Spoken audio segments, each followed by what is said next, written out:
మళ్ళీ 2019లో కరెక్ట్ గా 21 రోజుల ముందర నేను మంగళగిరి అభ్యర్థిగా మీ ముందర నుంచున. ఆనాడు వాస్తవంగా మీరు ఎదుర్కొన్న సమస్యలు నేను తెలుసుకోలేకపోయా. అదేవిధంగా నేనేంటో మీకు అర్థమవలేదు. ఎన్నికలు అయిపోయినాయి. 5350 ఓట్లతో నేను ఓడిపోయాను తల్లి. ఓడిపోయిన దగ్గర నుంచి నేను వదిలిపెట్టలేదు తల్లి నియోజకవర్గాన్ని. గతంలో ఎవరిని ఓడిపోతే వెళ్ళిపోయేవారు, పనిచేసేవారు కాదు. అలాంటిది నేను ఓటమి చెందినా కూడా మంగళగిరిలోనే ఉన్నా. మంగళగిరి ప్రజలకి నేను సేవ్ చేసిన తల్లి.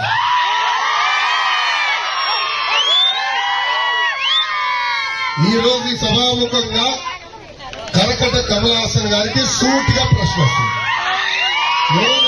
కరకట కమల్ హాసన్ తెలీదా? అరే మీకు తెలియలేదా? ఇక్కడే చెప్పండి. అరే నువ్వు ఆగమ్మా, పెద్దమ్మకి తెలియదంట చెప్పని. అమ్మా బాలబాబు గారు తెలుసు కదా, పవన్ అన్నా తెలుసు కదా. వాళ్ళిద్దరికన్నా అద్భుత నటుడు ఉన్నాడు. అతని పేరు కరకట్ట కమల్ హాసన్. మన నియోజకవర్గ శాసనసభ్యుడు ఆల రామకృష్ణారెడ్డి గారు. ఆయన ఎంత అద్భుతంగా నటిస్తాడంటే 6 నెలల క్రితం నేను రాజీనామా చేస్తున్నా, ముఖ్యమంత్రి గారు అనేక హామీలు ఇచ్చారు నియోజకవర్గానికి, ఏ ఒక్క హామీ నిలబెట్టుకోలేదని చెప్పినాడు. ఆనాడు ఆయనే చెప్పారు నన్ను మంత్రి చేస్తానని చేయలేదన్నాడు. నియోజకవర్గానికి 2,000 కోట్ల రూపాయలు ప్రతి సంవత్సరం ఖర్చు పెట్టి అభివృద్ధి చేస్తానని ముఖ్యమంత్రి గారు చేయలేదన్నారు. ప్రజలు అనేక ఇబ్బందులు ఎదుర్కొంటున్నారు, బాధల్లో ఉన్నారు. వాళ్ళ సమస్యలు నేను పరిష్కరించలేకపోతున్నానని ఇంకా వద్దు నాకు రాజకీయాలని రాజీనామా చేసి షర్మిలా గారి ఎన్నికల పరిగెత్తుకుంటూ వెళ్ళాను.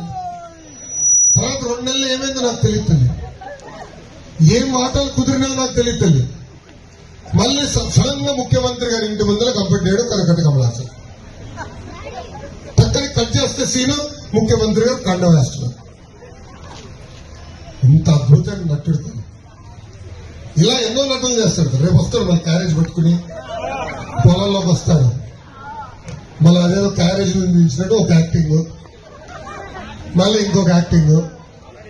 ఇటు అద్భుతమైన నటన మొదలు పెడతాం. తల్లి నటన నాకు తెలుస్తాను. ముందున్నట్టుగా చెప్తా, చేయగలిగితే చేస్తానంట, చేయలేకపోతే క్షమించండి నేను చేయలేనండి చెప్తా.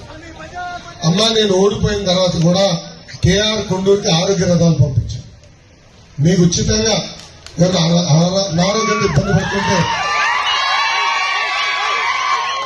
ఊర్లో ఎవరైనా అనారోగ్యంతో ఇబ్బంది పడుతుంటే వాళ్ళకి ఉచితంగా మందు బిళ్ళలు మనం అందించాం. నిరుపేద కుటుంబాన్ని ఆదుకునే దానికి, స్వయం ఉపాధి కల్పించడానికి ట్రైనింగ్ ఇచ్చి కుట్టు మెషిన్ కూడా అందజేశాం. నిరుపేద కుటుంబానికి తోపుడు బండ్లు అందజేశాం. నాకు తెలిసిన వరకు దాదాపు 70 కుటుంబాన్ని ప్రతిపక్షంలో ఉంటూ ఆరోగ్య రథం కాకుండా ఆదుకుంటాం జరుగుతుంది. అదే గాని మీరు నన్ను ఆశీర్వదించి దీవించి భారీ మెజార్టీతో శాసనసభ పంపిస్తే నియోజకవర్గం రూపురేఖ మార్చే బాధ్యత నేను తీసుకుంటాను.